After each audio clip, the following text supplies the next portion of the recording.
आखिरकार श्री कृष्ण ने पांडव के लिए वो कौन से 5 गांव मांगे थे जो दुर्योधन ने देने से मना कर दिया। आइए जानते हैं उनके नामों को, तो बने रहिए इस वीडियो के एंड तक। जय श्री कृष्ण दोस्तों, स्वागत है आप सभी के मेरे इस वीडियो में। चलिए टाइम न वेस्ट करते हुए वीडियो को आगे बढ़ाते हैं।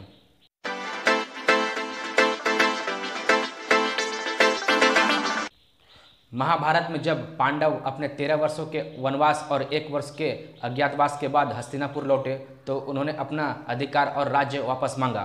हालांकि दुर्योधन, जो हस्तिनापुर का राजा बन चुका था, ने पांडवों को उनका राज्य लौटाने से साफ मना कर दिया। इस संकट को टालने और युद्ध से बचने के लिए श्री कृष्ण ने दूत के रूप में हस्तिनापुर का दौरा किया। श्री कृष्ण ने वहां शांति की स्थापना के लिए संधि की पेशकश की और पांडवों की ओर से 5 गाँव की मांग की। ये 5 गाँव इस प्रकार से थे। पहला है इंद्रप्रस्थ। इंद्रप्रस्थ वह स्थान था जिसे पांडवों ने खांडव वन में बसाया था। यह क्षेत्र पांडवों के उनके प्रारंभिक वनवास के बाद दिया गया था और उन्होंने इसे एक सुंदर और समृद्ध नगर में बदल दिया।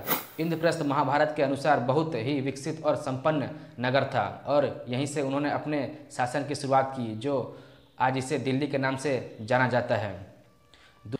दूसरा है व्याघ्रप्रस्थ या बागपत। यह स्थान खांडव वन का एक हिस्सा था जिसे पांडवों ने अपने शासन काल में बसाया था। इसका नाम व्याघ्र यानी कि बाघ से लिया गया है, जो इस क्षेत्र में बाघों की उपस्थिति का प्रतीक है।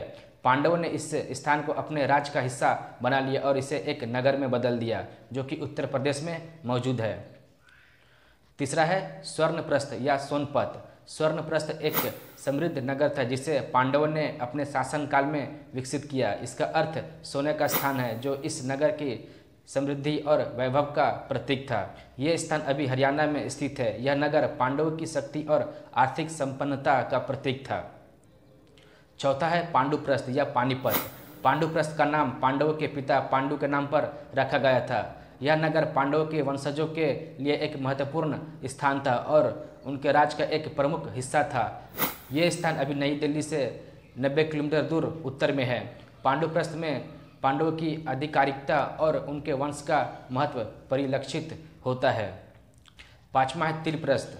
तिलप्रस्थ नामक यह गांव आज तिलपत के नाम से मशहूर है। यह हरियाणा राज्य में फरीदाबाद जिले का एक शहर है। मुगलों के शासनकाल में भी तिलपत गांव तिलपत की गढ़ी के नाम से एक रियासत थी। इस गांव के भूगर्भ से महाभारत के पहले की प्राचीन सभ्यता एवं संस्कृति मिलती है।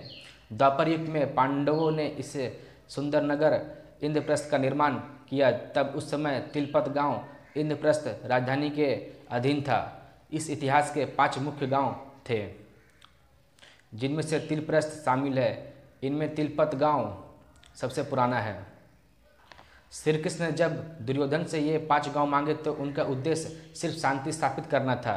उन्होंने कहा कि यदि दुर्योधन पांडवों को ये 5 गांव दे देता तो पांडव संतुष्ट हो जाते और महाभारत की विनाशकारी युद्ध को टाला जा सकता था। इन 5 गांवों की मांग में पांडवों का कोई व्यक्तिगत स्वार्थ नहीं था, बल्कि यह एक न्यूनतम संधि प्रस्ताव था जिससे दोनों कुलों के बीच शांति कायम रह सके।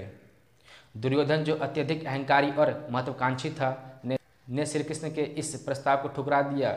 उसने गर्वपूर्वक कहा कि वह पांडवों को सुई की नोक के बराबर भी जमीन नहीं देगा, चाहे कुछ भी हो जाए। दुर्योधन के इस इनकार ने महाभारत के युद्ध को विनाशकारी बना दिया।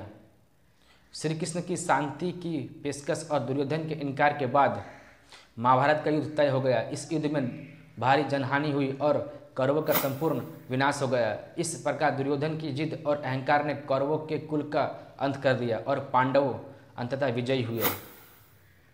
सो दोस्तों, आप लोगों को कितने गांव मालूम थे कमेंट बॉक्स में जरूर बताइए और ऐसे ही वीडियो के लिए हमारे चैनल को सब्सक्राइब जरूर कर लें। चलिए मिलते हैं किसी दूसरे वीडियो में, तब तक के लिए जय श्री कृष्ण।